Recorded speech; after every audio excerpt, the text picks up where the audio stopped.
డబ్బు, అనారోగ్యం, ఉద్యోగం, వ్యాపారం, అప్పులతో బాధపడుతున్నారా? మీకోసమే లాంచ్ యువర్ ఫ్యూచర్ ప్రోగ్రామ్. నమస్తే, welcome back to Suman TV. Present మనతో పాటు ఉన్నారు 25 ఇయర్స్ నుంచి అమెరికాలో ఉంటున్నటువంటి ఎంఎన్సీ ఎగ్జిక్యూటివ్ వీరభద్రరావు గారు. నమస్తే సార్. నమస్కారం. రీసెంట్గా వార్త అయితే వింటున్నాం, అమెరికాలో మన భారతీయుల్ని ఎక్కడికక్కడ హౌస్ అరెస్ట్ చేస్తున్నారు అనేసి. అది ఎంతవరకు నిజం అంటారు? రానివ్వట్లేదు బయటికి. అసలు మొన్న క్రిస్మస్ కి, న్యూ ఇయర్ కి కూడా వాళ్ళు సెలబ్రేట్ చేసుకోలేదు బయటకు వచ్చి అని చెప్పి కొన్ని వార్తలు అయితే వస్తున్నాయి. మరి నిజమే అంటారా? నేను ఇప్పుడు దాదాపు 26 ఏళ్ళు అయింది అమెరికాలో.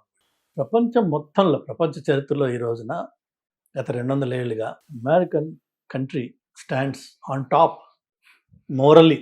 ఇప్పుడున్న పరిస్థితి వదిలేయండి, కానీ మోరల్గా, హ్యూమన్ రైట్స్ బేసిస్లో, డెమోక్రసీ బేసిస్లో America is the best country.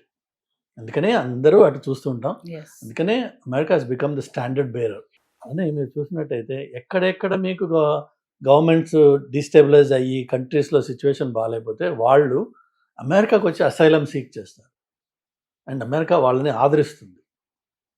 అలానే గత 40 ఏళ్ళుగా ఇమిగ్రేషన్ని ప్రమోట్ చేస్తూ వరల్డ్ టాలెంట్ మొత్తం అమెరికాలో కాన్సన్ట్రేట్ అయ్యింది. అలానే ఎవరెవరైతే చిన్న చిన్న కంట్రీస్ ఉంటాయో వాళ్ళ రిప్రజెంటేషన్ తక్కువ ఉంటుంది కాబట్టి వాళ్ళకి సెపరేట్గా ఒక డైవర్సిటీ వీసాని పెట్టి వాళ్ళు అప్లై చేసుకున్న వాళ్ళ నుంచి లాటరీ తీసి వాళ్ళకి డైరెక్ట్గా గ్రీన్ కార్డ్ తోటి అమెరికాకి తీసుకొస్తున్నారు. ఇట్లా రకరకాలుగా America is an immigrant friendly country. Made up of probably అన్ని జాతులు, అన్ని రంగులు, అన్ని వర్ణాలు, అన్ని ప్రదేశాల నుంచి వచ్చిన జనం అమెరికాలో ఉంటారు.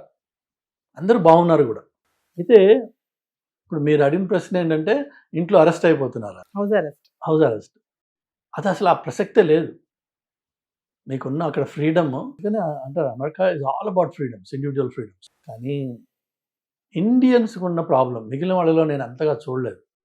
మనకి ఇండియన్స్కి ఉన్న ప్రాబ్లం ఏంటంటే వాస్తవాల మీద ఆధారపడి చాలా తక్కువ మన లైఫ్స్ ఉంటాయి. అక్కడ ఎవరికో ఒక చిన్న విషయం తెలుస్తుంది ఎక్కడో, లైక్ 140Kను 140 అన్నట్టుగా అవి 140ను 140Kకి సంబంధమే లేదు. కానీ ఈ రెండింటిని జోడించేసి కొంతమంది కథలు అల్లేస్తూ ఉంటారు. ఆ కథలు అల్లిన వాటి మీద కొంత బిల్డింగ్స్ కట్టేస్తుంటారు వేరే వాళ్ళు, అసలు పునాదే ఉండదు దానికి. అలాగా ఇక్కడ కొన్ని ఇవాళ రేపు సోషల్ మీడియాలో ఎవరు పడితే వాడు మాట్లాడచ్చు, ఎవరు పడితే వాడు వీడియోస్ పెట్టచ్చు. సో దానికి మీరు అథెంటిసిటీ ఇవ్వకుండా, వెరిఫై చేయకుండా భయాలు ముందు డెవలప్ చేసుకుంటారు. అఫ్కోర్స్ చాలా కేసెస్లో H1B ఉండి ఇండియా విజిట్ చేస్తూ ఉంటే మళ్ళీ అతన్ని వెనక్కి రాలేని పరిస్థితి తయారవుతున్నాయి. ఇదే అది ఎందుకు అయి ఉండొచ్చు అంటే మేబీ ఇక్కడ H1B స్టాంపింగ్ డేట్స్ లేవు, 26లో అసలు డేట్సే లేవు, 27కి వెళ్తుంది. సో ఏం చేస్తారు మీరు? మీ రెన్యూవల్ అయ్యింది, మీ చేతిలో H1B ఉంది, కానీ ఇక్కడ వెళ్ళడానికి లేదు.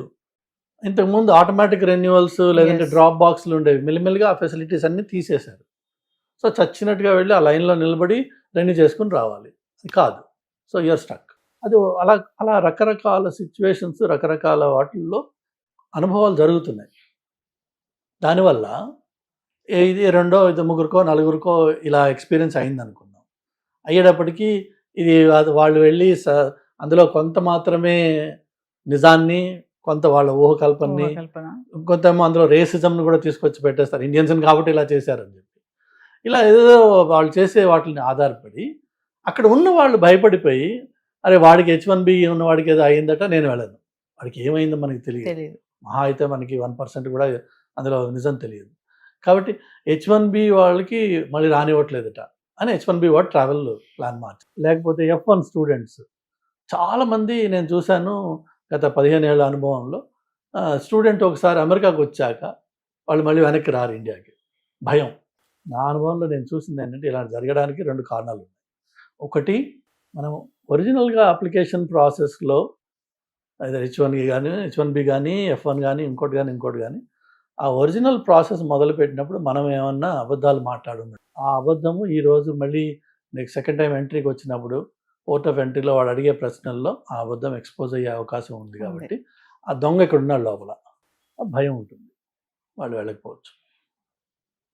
అంతేగాని ఇంకొకటి వచ్చేసి మీకు ఇంతకుముందు చెప్పాను నేను, అమెరికాలో H1B రిలేటెడ్ ఫ్రాడ్ బాగా జరుగుతుంది. అంటే పనికిరాని చెత్త కంపెనీలు 20 మంది 30 మందిని బాడీ షాపులను పెట్టుకుని వాడేదో చేసే H1, వాడు H1 సంపాదించడం కోసం వాడు బుక్స్ని కుక్అప్ చేసేసి ఇలా రకరకాల ప్రాక్టీసెస్ ఉన్నాయి. ఆ వచ్చిన H1కి మీరు స్క్రూట్నీ చేసినట్టయితే ఆ కంపెనీ ఎక్స్పోజ్ అయిపోతుంది, క్యాండిడేట్ ఎక్స్పోజ్ అయిపోతాడు. ఎందుకంటే ఇవాళ గత 10 ఏళ్లలో H1B ప్రాసెస్ని బాగా టైటన్ చేశారు. ఏంటంటే for a particular job and a particular లొకేషన్కి మీకు లేబర్ సర్టిఫికేషన్ కావాలి. ఇంతకుముందు అలా ఉండేది కాదు. సో ఒకవేళ ఎవరన్నా ట్రావెల్ చేయడానికి వచ్చాడు, అతనికి ఈ lives in Chicago for example, వేరే అతని జాబ్ షికాగో కాదు, షికాగోలో ఒక సబర్బ్లో ఉంది, డిఫరెంట్ సిటీ. పోర్ట్ ఆఫ్ ఎంట్రీలో there is a high likelihood అతని వీసాని రిజెక్ట్ చేస్తాడు. బికాజ్ నువ్వు ఎక్కడ ఉంటున్నావు అని చెప్పావు, ఎక్కడ పనిచేస్తున్నావు అని చెప్పావు, నీ లేబర్ సర్టిఫికేషన్ ఏముంది, రెండిట్లో తేడా ఉంది. సో అక్కడ అయ్యే అవకాశం ఉంది. ఆ భయంతో కూడా కొంతమంది రావట్లేదు. అంతే తప్ప ఎవరిని కూడా అక్కడ హౌస్ అరెస్ట్, మనం అరెస్ట్ చేసుకుంటే అది వేరు మాట, నేను బయటికి వెళ్ళను. అంతేగాని కొంత ఈ ఐస్ రైడ్స్ అని జనాల్ని ఆపి అడగడాలు జరుగుతున్నాయి. ఆ ఐస్ రైడ్స్ మొదలైన రోజుల్లోనే నేను మాట్లాడాను, వేరే వాళ్ళు మాట్లాడారు. ఏంటంటే క్యారీ యువర్ డాక్యుమెంటేషన్. నువ్వు అమెరికాలో లీగల్గా ఉన్నావు అని ప్రూవ్ చేసుకోవడానికి మీకు ఏదైతే డాక్యుమెంట్ ఒకటో రెండో అవసరమో అవి క్యారీ చేయి. ఇప్పుడు నేనున్న యాజ్ అ సిటిజన్ నేను చెప్పాల్సిందల్లా ఒకటే మాట, ఐ మీన్ అమెరికన్ సిటిజన్, అంతే. దాని తర్వాత ఇది will not ask me any more questions, because అది సిటిజన్స్కి ఉన్న రైట్ అది. బట్ నాన్ సిటిజన్స్కి you have to prove that you are legally in this country. Okay, your legal status is important. ఆ కాగితం నీ దగ్గర ఉన్నట్టయితే ఐసీ వాడు కూడా చూస్తాడు, ఓకే వెళ్ళిపోతాడు వెరిఫై చేసి.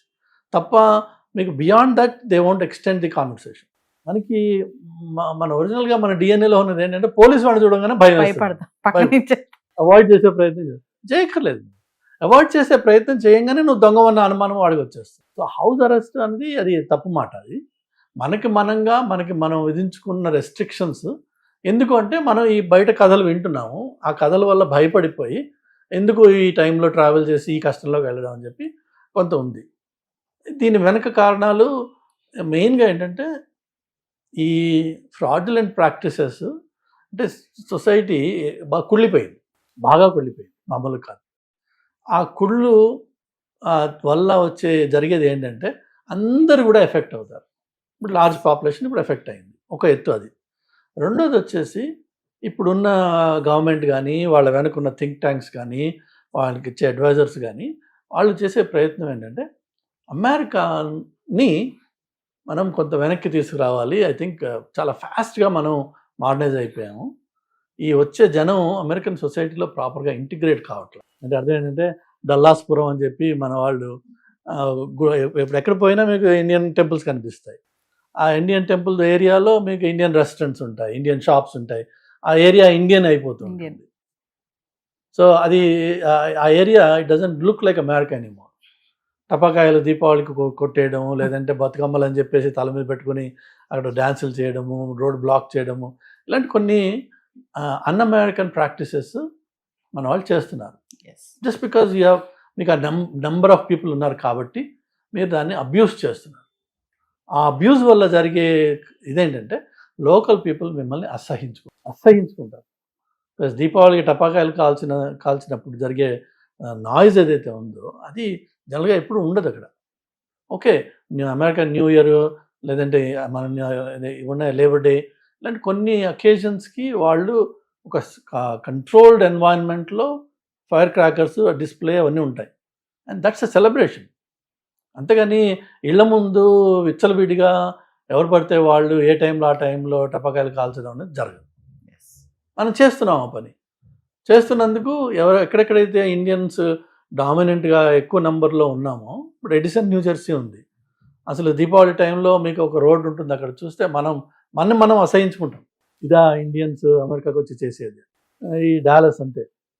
అసలు డాలస్ని డల్లాస్పురం అంటే ఏంటి అంటే మీకు ఏమైపోయింది అంటే అమెరికాకి వెళ్ళడము ఈజీ అయిపోవడం వల్ల దానికి ఉన్న గౌరవం మీరు తీసేసి అదేదో మన అత్తగారి ఇల్లాగా చేసి ఇష్టం వచ్చినట్టు వేషాలు వేసేటప్పటికి ఆటోమేటిక్ ఈ రోజున నష్టపోయింది ఎవరు? మనమే. సో ఎప్పుడైనా సరే మనం వేరే వాడి ఇంటికి వెళ్తున్నప్పుడు అక్కడ ఉన్నప్పుడు వాళ్ళ పద్ధతులు ఏంటి ఎస్ అవి నేర్చుకుని వాళ్ళతో మనం ఎలా ఇంటిగ్రేట్ అవుతాం, మనం ఎలా ఇంప్రూవ్ చేసుకుంటాం, డెవలప్ చేసుకుంటాం, ఆ సొసైటీలో ఉన్న మంచి విషయాలు ఏంటి అవి ఎలా నేర్చుకుంటాం, అవన్నీ ఆ ప్రయత్నాలు ఉండాలి. కానీ ఇక్కడ దరిద్రాన్ని అక్కడికి తీసుకెళ్ళి పెట్టుకుంటే నీకు దీనికి దానికి తేడా ఏంటి? అది ప్రాబ్లం.